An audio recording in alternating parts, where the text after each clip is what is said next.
नमस्कार मित्रों, उत्तराखंड मुक्त विश्वविद्यालय के सामुदायिक रेडियो हेलो हल्द्वानी में आपका बहुत स्वागत है। 91.2 मेगाहर्ट्ज की तरंगों पर आप इस रेडियो को सुन पा रहे हैं। कार्यक्रम चल रहा है विश्वविद्यालय परिसर से और हमारे साथ मौजूद हैं लोक प्रशासन विभाग में असिस्टेंट प्रोफेसर सुमित सिंह। और आज हम जिस विषय पर बात करने वाले हैं वो बीए द्वितीय वर्ष के छात्रों के लिए और एमए प्रथम वर्ष के छात्रों के लिए वो जानकारी उपयोगी है, उनके सिलेबस में ये मौजूद है। तो आज हम बात करने वाले हैं जो जिला प्रशासन है हमारा, उसका क्या ढांचा होता है, क्या पद क्या ओहदे उसमें होते हैं, किसका क्या दायित्व होता है, किसकी क्या जिम्मेदारी होती है और आज उन सब के सामने चुनौतियां क्या हैं, उनकी समस्याएं क्या हैं, उनके इश्यूज क्या हैं, इस पर भी हम बात करेंगे। सुमित जी, आपका बहुत बहुत स्वागत है हमारे। धन्यवाद मैम। जी जी, तो सुमित जी पूरा बताएं आप ढांचा में जाती, थोड़ा सा स्टेट का भी आप बताइएगा। जी जी जी, थोड़ा सरसरी छूते हुए। सबसे पहले तो मैं अपने समस्त श्रोताओं और लर्नर्स को नमस्कार कहता हूं। और जब हम लोग स्टेट एडमिनिस्ट्रेशन की बात करते हैं तो उससे पहले हमको जो भारत में जो पूरा प्रशासनिक जो ढांचा है उसके बारे में एक ओवरव्यू में दे देता हूं। सबसे ऊपर होता है केंद्रीय प्रशासन और उसके नीचे राज्य प्रशासन, फिर जिला प्रशासन। अगर हम लोग उत्तराखंड के राज्य प्रशासन की बात करें तो उत्तराखंड में जो हमारे प्रशासनिक, थोड़ा सा केंद्रीय को भी अगर छू लें तो अच्छा रहेगा मुझे। अच्छा मैम, ठीक है। तो अगर हम लोग में आपका केंद्रीय सचिवालय हो गया। जी मैम, अगर हम केंद्रीय प्रशासन की बात करें तो एक होते हैं अपॉइंटेड एडमिनिस्ट्रेटर और एक होते हैं जनता के द्वारा चुने गए एडमिनिस्ट्रेटर। जो जनता के द्वारा जो चुने गए प्रशासक होते हैं वो हमारे प्रधानमंत्री होते हैं। और जो एक सिविल सेवक के रूप में जो प्रशासन के मुखिया होते हैं वो हमारे कैबिनेट सेक्रेटरी होते हैं केंद्र में। अगर हम लोग स्टेट में आए तो जो जनता के द्वारा चुने गए हमारे प्रशासक हैं वो मुख्यमंत्री हैं और जो अपॉइंटेड जो सिविल सर्विसेज के थ्रू आए हैं वो हमारे चीफ सेक्रेटरी होते हैं, प्रशासनिक जो प्रमुख होते हैं। और इसके बाद अगर हम लोग देखें तो उत्तराखंड में हमारे प्रशासनिक ढांचे को दो भागों में विभाजित किया गया है। एक है आपका कुमायूं और दूसरा है गढ़वाल। तो कुमायूं के जो प्रशासनिक हेड होंगे वो कमिश्नर होंगे, आयुक्त होंगे, और गढ़वाल में भी आयुक्त होंगे। जो हमारे कुमायूं के जो इस समय जो आयुक्त हैं वो श्री दीपक रावत जी हैं, जो कि सीनियर आईएएस ऑफिसर हैं। और इसके बाद जो ये कमिश्नर का पद होता है वो एक्चुअली डिस्ट्रिक्ट एडमिनिस्ट्रेशन और स्टेट एडमिनिस्ट्रेशन के बीच कोऑर्डिनेशन का काम करता है और डिस्ट्रिक्ट एडमिनिस्ट्रेशन के ऊपर वो निरीक्षण और अधीक्षण का कार्य करता है। मतलब वो इनके सारे कार्यों का मूल्यांकन करता है और उसकी रिपोर्ट राज्य सरकार को भेजता है। जो हमारे यहाँ आयुक्त का पद है उसके नीचे डिस्ट्रिक्ट एडमिनिस्ट्रेशन आ जाता है। तो डिस्ट्रिक्ट एडमिनिस्ट्रेशन को हम दो भागों में, डिस्ट्रिक्ट एडमिनिस्ट्रेशन को जनरल एडमिनिस्ट्रेशन भी बोलते हैं, जो मेन रूप से डीएम के रूप में हम लोग जानते हैं। तो जनरल एडमिनिस्ट्रेशन को दो भागों में विभाजित किया गया है। जनरली हम लोग सोचते हैं कि जो डिस्ट्रिक्ट एडमिनिस्ट्रेशन का जो हेड होता है वो डीएम ही होता है, लेकिन हमको यहाँ पे देखना पड़ेगा कि स्वतंत्रता के समय के बाद से, चूंकि स्वतंत्रता के पहले हम लोग वो, अगर हम लोग डीएम के पद की बात करें तो डीएम का पद का सृजन 1772 ईस्वी में वॉरेन हेस्टिंग के टाइम वॉरेन हेस्टिंग ने किया था। क्या बात है, बड़ी शानदार जानकारी आपने दी। जी मैम। और उस टाइम जो पहले हमारे देश के डिस्ट्रिक्ट कलेक्टर थे वो रॉल्फ सेल्डन थे। तो उस समय हमारा जो, चूंकि हम लोग ब्रिटिश गवर्नमेंट के अंतर्गत थे तो कोई वेलफेयर स्टेट नहीं था। तो उस समय जो डीएम का पद सृजित हुआ था वो बेसिकली रेवेन्यू कलेक्शन के लिए ही हुआ था, वेलफेयर के काम तो होते नहीं थे। लेकिन फिर उसके बाद हम स्वतंत्र हुए तो धीरे धीरे वेलफेयर के काम स्टार्ट हुए।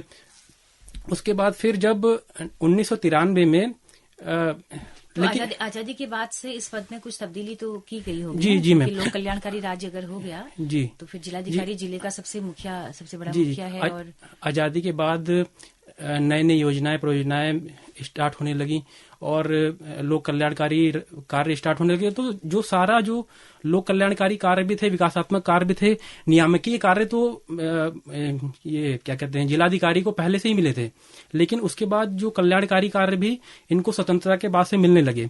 तो एक वर्क प्रेशर डीएम के ऊपर बहुत ज्यादा बढ़ गया था।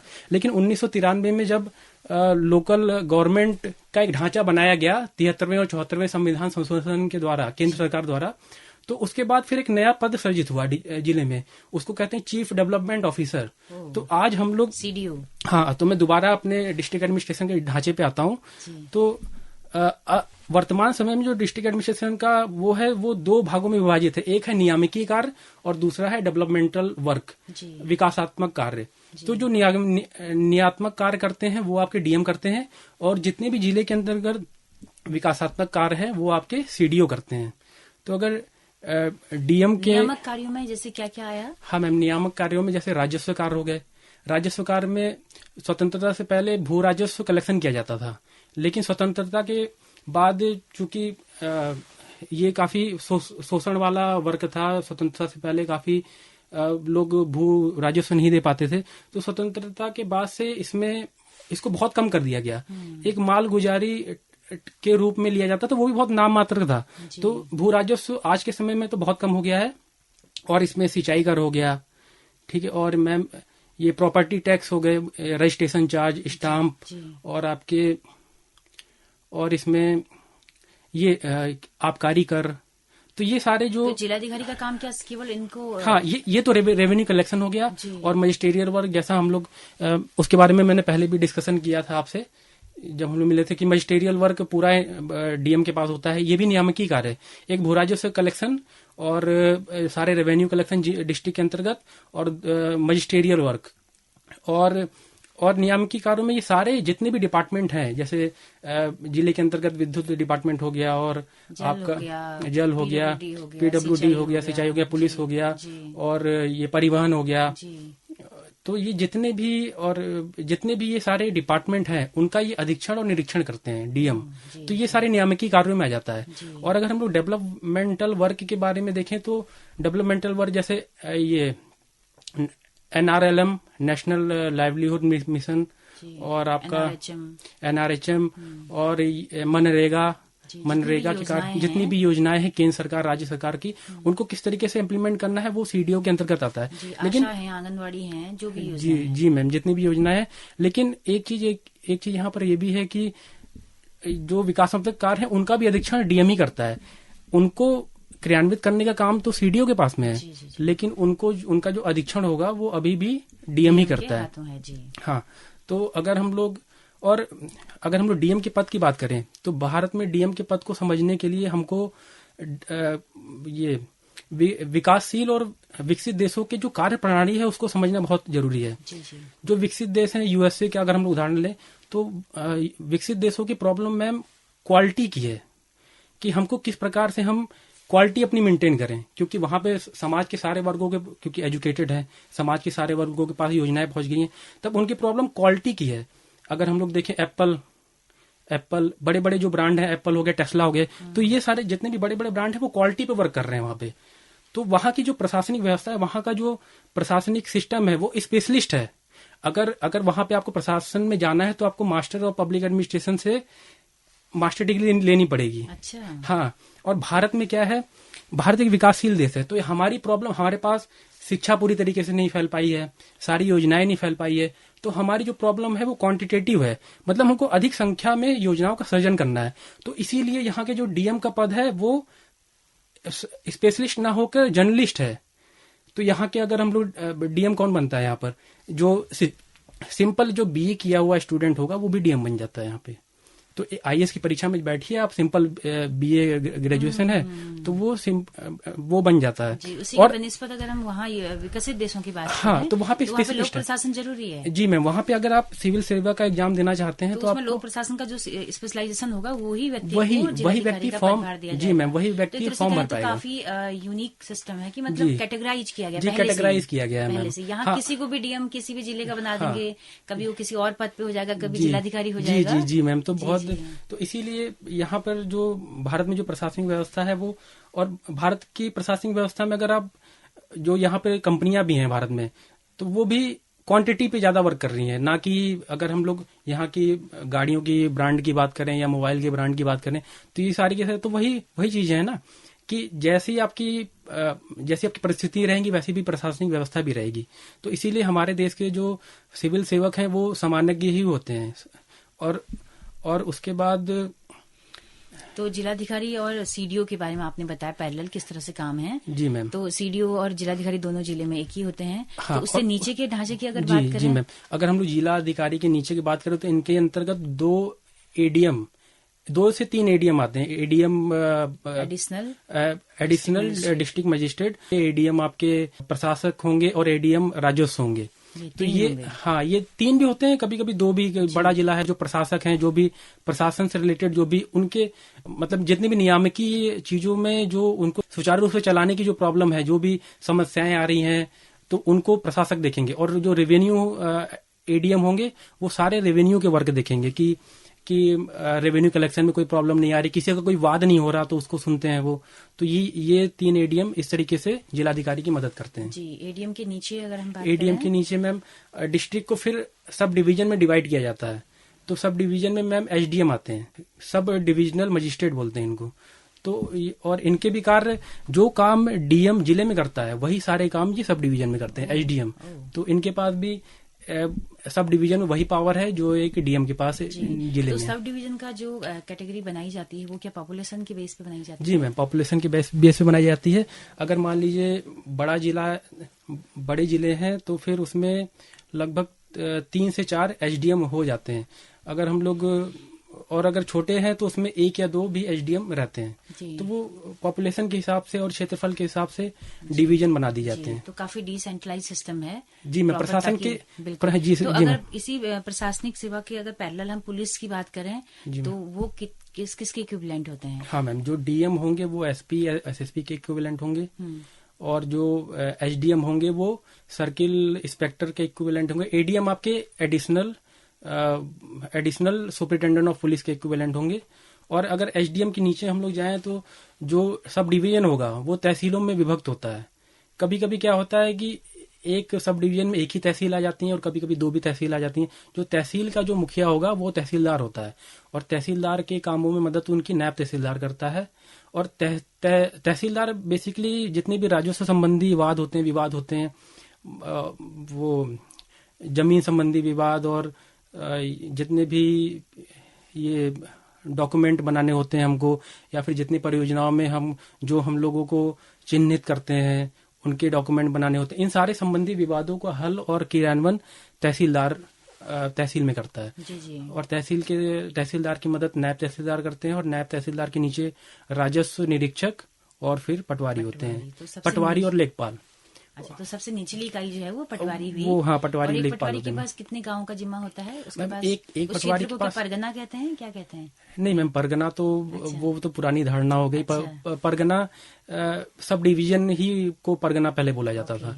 तो पटवारी के मैम पास 2 से 3 आपके गांव मिलते हैं उनको, लेखपाल और पटवारियों को 2 से 3 मैम मिलते हैं। तो गांव में कोई भी झगड़ा फसाद हो रहा है या जमीन का लेखा जोखा करना, तो वो सारा काम पटवारी का होता है। वो सारे काम पटवारी करते हैं। और अब तो पुलिस भी जाने लगी है कई क्षेत्रों में पहाड़ के, तो वहाँ पर फिर पटवारी का क्या रोल रह जाता है? पटवारी और पुलिस का सामंजस्य कैसे होता है? पहले तो मैम जो क्या कहते हैं, पहले क्या अभी भी 60% जो ऊपर पटवारियों का पद है वो उनको एएसआई भी माना जाता है। तो पहाड़ पे जितने भी राजस्व से संबंधित, झगड़े फसाद से संबंधित जो भी मामले थे वो पटवारी निभाते थे। अभी भी उनका वहन वो कर ही रहे हैं, लेकिन जैसे जैसे समस्याएं बढ़ती जा रही हैं तो फिर वहां पर पुलिस थाने और चौकियां खुल गई हैं। तो ये लोग अपने अपने स्तर पे काम करते हैं। और इनके अब जहां पर पुलिस थाना खुल गया तो वहां पे पटवारियों का अब कोई काम ही नहीं है। वो सिर्फ और सिर्फ जमीन और इससे रिलेटेड ही, राजस्व से रिलेटेड ही मुद्दे देखेंगे। पुलिस चौकी ही। जी मैम, अब पटवारियों का वहाँ पे कोई भी रोल नहीं है। जी मैम। तो सुमित जी बहुत अच्छी जानकारी आप बता रहे हैं। और मैम हाँ, सीडीओ वाला वो रह गया था पोर्शन। बिल्कुल। तो सीडीओ के नीचे 3 ऑफिसर आते हैं, 4 ऑफिसर आते हैं, वो इक्विवेलेंट ही होते हैं। अगर देखें हम लोग तो डीडीओ होते हैं, डिस्ट्रिक्ट डेवलपमेंट ऑफिसर होते हैं। तो वो डिस्ट्रिक्ट के अंदर जो भी डेवलपमेंट वाली चीजें चल रही हैं उनको वो क्रियान्वित करने का प्रयास करते हैं। वो इनके सीडीओ की मदद करते हैं इस कार्य में। और उसके बाद डीसी होते हैं NRLM, national livelihood mission, deputy commissioner national livelihood mission के होते हैं, और डीसी होते हैं मनरेगा के। और उसके बाद प्रोजेक्ट डायरेक्टर होते हैं इसके डीआरडीए के, डिस्ट्रिक्ट रूरल डेवलपमेंट अथॉरिटी। एक डिस्ट्रिक्ट रूरल डेवलपमेंट अथॉरिटी होती है जिले में, जिसके प्रमुख आपके ये जिला पंचायत के अध्यक्ष होते हैं, और उसका जो चीफ एग्जीक्यूटिव ऑफिसर होता है वो प्रोजेक्ट डायरेक्टर होता है। तो जितने भी रूरल डेवलपमेंट की प्रोजेक्ट होते हैं उनका क्रियान्वयन ये अथॉरिटी करती है, और उसके थ्रू प्रोजेक्ट डायरेक्टर इनको क्रियान्वित करने का प्रयास करते हैं। और जो डीसी, जैसा मैंने बताया, चार होते हैं, और जो डीडीओ होते हैं वो मदद करते हैं सीडीओ की। डीसी आपका एनआरएम नेशनल लाइवलीहुड मिशन को देखते हैं, और डीसी मनरेगा के कार्यों को देखते हैं। और इनके नीचे अगर हम लोग आते हैं तो बीडीओ आते हैं, ब्लॉक डेवलपमेंट ऑफिसर। तो एक जो ग्रामीण जो विकास को हम लोग बांटते हैं, ग्रामीण विकास के जो एक ढांचे को हम लोग निर्धारित करते हैं, तो उसमें डिस्ट्रिक्ट के बाद फिर ब्लॉक आते हैं। ब्लॉक का जो डेवलपमेंटल वर्क देखते हैं वो बीडीओ देखते हैं, और उनके नीचे वीडीओ होते हैं, ब्लॉक डेवलपमेंट ऑफिसर, उनके नीचे विलेज डेवलपमेंट ऑफिसर। तो विलेज डेवलपमेंट ऑफिसर 2 से 3 गांवों के सारे विकासात्मक कार्यों को देखते हैं, और ब्लॉक डेवलपमेंट ऑफिसर ब्लॉक में जितने भी विकासात्मक कार्य होते हैं उनको देखते हैं। जी, और जितने भी वीडियो हैं वो वीडियो के प्रति उत्तरदायी होते होंगे। जी मैम, जितने भी वो वीडियो के प्रति उत्तरदायी होते हैं, तो वीडियो रिपोर्ट करते हैं डीडीओ को। जी। और डीडीओ फिर सीडीओ को रिपोर्ट करते हैं। जी। और ये अगर हम लोग वीडियो स्टेट सिविल सर्विसेज का जो एग्जाम होते हैं, अगर हम लोग उत्तराखंड की बात करें, उत्तराखंड सबऑर्डिनेट सर्विस के थ्रू ये लोग जाते हैं। और एसडीएम जो अच्छी रैंक पाते हैं वो एसडीएम बनते हैं, जो कम रैंक पाते हैं वो बीडीओ बनते हैं। तो दोनों का कैडर अलग अलग है, एक नियामकी कार्य देख रहा है, एक विकासात्मक कार्य देख रहा है। ओके। और नायब तहसीलदार वगैरह? नायब तहसीलदार मैम ये सब नियामकी कार्य देखते हैं, जितने भी। किसके थ्रू आते हैं? अच्छा, देखिए पीसीएस के थ्रू कौन कौन से अधिकारी आते हैं? एसडीएम हो गए, और अगर लो आपकी रैंक नीचे है तो बीडीओ हो गए। और अलग अलग स्टेट में मैम अलग अलग वेरी करता है। जैसे यूपी की अगर हम लोग बात करें तो यूपी में नायब तहसीलदार गजेटेड पोस्ट है। अगर कोई भी गजेटेड पोस्ट है तो वो ऑब्वियस है, वो पीसीएस में ही चली जाएगी। और अगर हम लोग उत्तराखंड की बात करें तो उत्तराखंड जो नायब तहसीलदार की पोस्ट है वो लोअर पीसीएस के थ्रू आती है, उसको अपर पीसीएस में नहीं डाला जाता है। जैसे अधीनस्थ सेवा चयन आयोग जो है उसके थ्रू नहीं मैम, लोअर पीसीएस भी यहाँ पे यही करवाता है। उत्तराखंड पब्लिक सर्विस कमीशन ही करवाता है। यूपीएससी कराता है, यूकेपीएससी। जी मैम। तो उसके थ्रू 2 एग्जाम अभी करंट में चल रहे हैं, एक अपर सबऑर्डिनेट सर्विस और दूसरा लोअर सबऑर्डिनेट सर्विस। तो लोअर सबऑर्डिनेट सर्विस में नायब तहसीलदार है यहाँ पर, और बीडीओ और एसडीएम जो है वो आपके अपर सबऑर्डिनेट सर्विस में। ओके। और सीडीओ जो है वो आईपीएस आईएएस होते हैं मैम। वो या तो फिर आप पीसीएस के थ्रू प्रमोट करें 15-20 साल में, या तो फिर आप डायरेक्ट आईएएस से आते हैं तो वो बनते हैं, लेकिन वो भी इक्विवेलेंट डीएम के उनको माना जाता है आज की डेट में। ओके।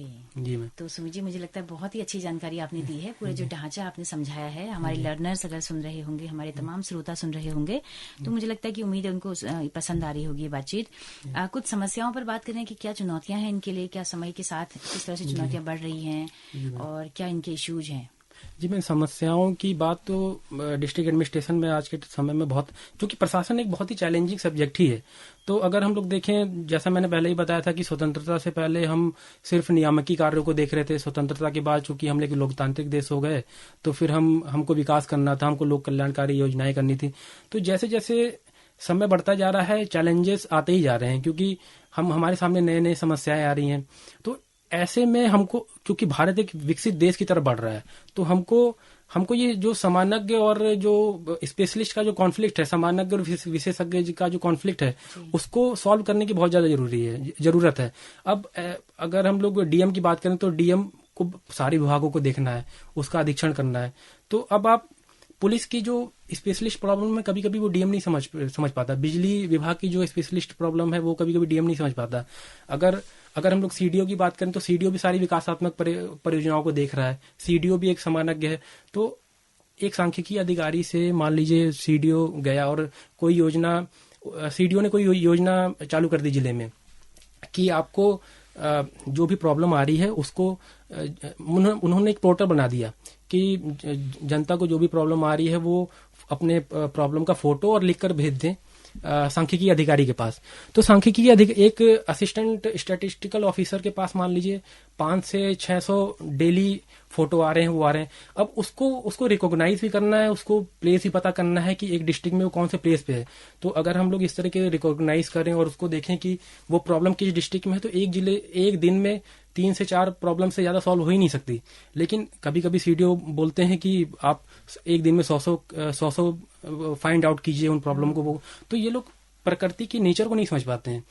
आप अलग अलग डिपार्टमेंट में जा रहे हैं, उनके लोअर अधिकारियों से बात कर रहे हैं, उनको आदेश दे रहे हैं, तो आप उन समस्याओं की जटिलताओं को नहीं समझ पा रहे, पुलिस प्रशासन की समस्याओं की जटिलताओं को नहीं समझ पा रहे। आप अगर आप सिर्फ जिले के मुखिया तक ही सीमित रहें तब तो फिर मतलब चीजें सही हैं। अगर आप उनके कोऑर्डिनेशन को ही समन्वित करें तब तो फिर सही है। लेकिन आप अगर सारे डिपार्टमेंट के इंटरनल मैटर में आप इंटरफेयर करेंगे, सबकी सैलरी रोकेंगे, तो ये एक बहुत ही बड़ा कॉन्फ्लिक्ट का मुद्दा बन रहा है। और इसीलिए आईपीएस लॉबी अपोज करती है कि हमको मजिस्ट्रियल पावर दे दी जाए, क्योंकि मजिस्ट्रियल पावर इनके पास में रहती है, दंगे फसाद होते हैं, डिसीजन को लेकर दोनों में काफी कॉन्फ्लिक्ट हो जाता है।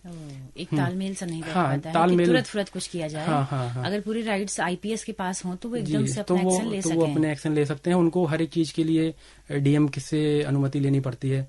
और डेवलपमेंट की अगर बात करें तो बहुत सारे स्पेशलिस्ट डेवलपमेंट एजेंसी हैं, कृषि विभाग है, तो कभी कभी सीडीओ और डीएम उन प्रकृति के नेचरों को नहीं समझ पाते हैं, तो इस वजह से कॉन्फ्लिक्ट हो जाता है, चीजें चल नहीं पाती। और फिर जो उस विभाग के जो मुखिया रहते हैं, जिला एग्रीकल्चर ऑफिसर हैं, जिला पंचायत अधिकारी हैं, तो ये लोग एक कॉन्फ्लिक्ट की सिचुएशन हो जाती है और वो लोग भी फिर काम को सही तरीके से आगे नहीं बढ़ा पाते हैं। जी, इसके अलावा एक बड़ा स्वास्थ्य महकमा भी है। जी मैम। तो मैं जानना चाहती हूँ कि स्वास्थ्य विभाग या किसी भी महकमे के जो निदेशक होते हैं या महानिदेशालय जो होता है, उसके जो महानिदेशक होते हैं वो किसके इक्विवेलेंट में आते हैं? जी मैम, पहले तो जो हमारे जो डिस्ट्रिक्ट में जो स्वास्थ्य विभाग के जो मुखिया होते हैं वो सीएमओ होते हैं, चीफ मेडिकल ऑफिसर होते हैं। उसके ऊपर फिर निदेशक होंगे तो फिर वो आपके कुमायूं और गढ़वाल क्षेत्र में आ जाएंगे। उसके ऊपर फिर सचिवालय ही आ जाता है। जी जी। तो जो हमारे डिस्ट्रिक्ट में जो मेडिकल फील्ड के जो चीफ होंगे वो आपके चीफ मेडिकल ऑफिसर होते हैं। जी जी। मैं कहीं पढ़ रही थी कि जब शुरुआत में जब आईएएस आईपीएस ये विंग अलग अलग शुरू की, तब ये मांग भी थी कि हेल्थ का भी एक अलग से जो है आईएचएस करके मतलब इंडियन हेल्थ सर्विस के लिए शुरू से ही कैटेगरी होनी चाहिए। उसके लिए मैं आपको थोड़ा इसमें लेके जाना चाहूंगा। ऑल इंडिया सर्विसेज, जी, हमारे देश में सिर्फ 3 ही इस टाइम ऑल इंडिया सर्विसेज हैं। ऑल इंडिया सर्विसेज ये होता है कि आप केंद्र में भी कार्य कर सकते हैं और आप स्टेट में भी कार्य कर सकते हैं।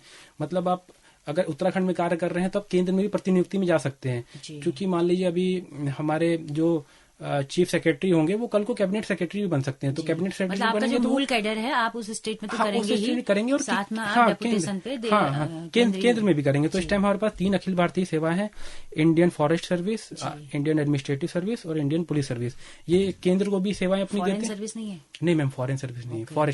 फॉरेन सर्विस तो विदेश में ही कार्य करते हैं ये लोग मैम, एम्बेसडर बनते हैं और जिसे राजदूत भी बोला जाता है। जी जी जी। तो ये लोग एम्बेसी में ही कार्य करते हैं। आईएएस के थ्रू ही तो बनते हैं आईएएस। यस मैम, हाँ, जो लोग अच्छी रैंक पाते हैं तो उनके पास ऑप्शन रहता है या तो आप आईएएस लें या तो कभी कभी कुछ अभ्यर्थी इसको आईएएस से ऊपर भी ले लेते हैं और वो लोग आईएफएस को, इंडियन फॉरेन सर्विस को चूज कर लेते हैं। ओके, तो आपने कहा कि एक तो फॉरेस्ट सर्विस, एक तो इंडियन एडमिनिस्ट्रेटिव सर्विस, हाँ, और इंडियन पुलिस सर्विस। जी मैम। तो हेल्थ का अगर होता तो क्या बेहतर नहीं होता कि एक अलग ही कैटेगरी बन जाती शुरुआत से? हाँ, तो मैम अगर हेल्थ का होता तो फिर ये अखिल भारतीय सेवाएं बनाई ही इसलिए जाती हैं कि केंद्र और राज्य में एक नियंत्रण बना रहे। क्योंकि अगर एक आईएएस की बात करें तो वो स्वतंत्र रूप से काम करता है।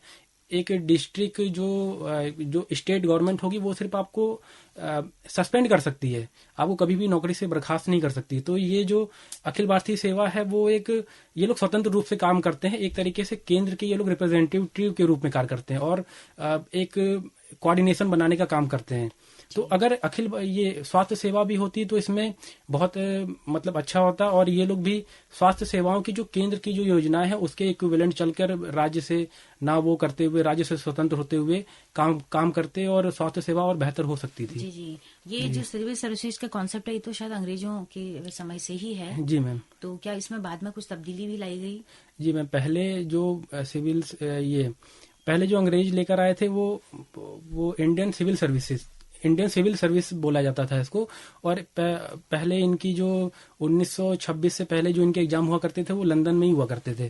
तो अगर आपको उसमें भारतीय लोगों को राइट्स भी नहीं था। हाँ मैम, अगर आपको 21 साल से 23 साल एज हुआ करती थी मैक्सिमम, तो अगर भारतीयों के लिए, और अगर आपको आईसीएस बनना है तो आपको लंदन में जाके एग्जाम देना पड़ता था। लेकिन रविन्द्रनाथ टैगोर के भाई सत्येंद्रनाथ टैगोर, मतलब काफी विद्वान थे और लेबोरियस थे, उन लोगों ने विदेश में जाकर भी इस एग्जाम को पास किया और फिर आईसीएस बने। पहले आईसीएस हमारे देश के जो भारतीय थे वो सत्येंद्रनाथ टैगोर ही थे। अच्छा, बहुत बढ़िया। तो मुझे लगता है कि सुमित जी आपके पास तो ढेर सारा खजाना है ज्ञान का, तो हम इस पे अगले एपिसोड में बात करेंगे क्योंकि अब काफी वक्त हो चला है। जी मैम। तो बहुत विस्तार से आपने बहुत अच्छे से समझाया इसको, और मुझे उम्मीद है हमारे लिसनर्स को बहुत पसंद आई होगी आज की बातचीत। तो आपका बहुत बहुत शुक्रिया सुमित जी। जी मैम, थैंक यू, धन्यवाद मैम। जी, तो दोस्तों आप सभी का भी बहुत बहुत शुक्रिया इस कार्यक्रम में अंत तक बने रहने के लिए, हमें सुनने के लिए। तो अगर ये कार्यक्रम आपको पसंद आया हो तो अपना फीडबैक हमें जरूर दीजिएगा। हमारा यूट्यूब चैनल है, फेसबुक पेज है हेलो हल्द्वानी नाम से।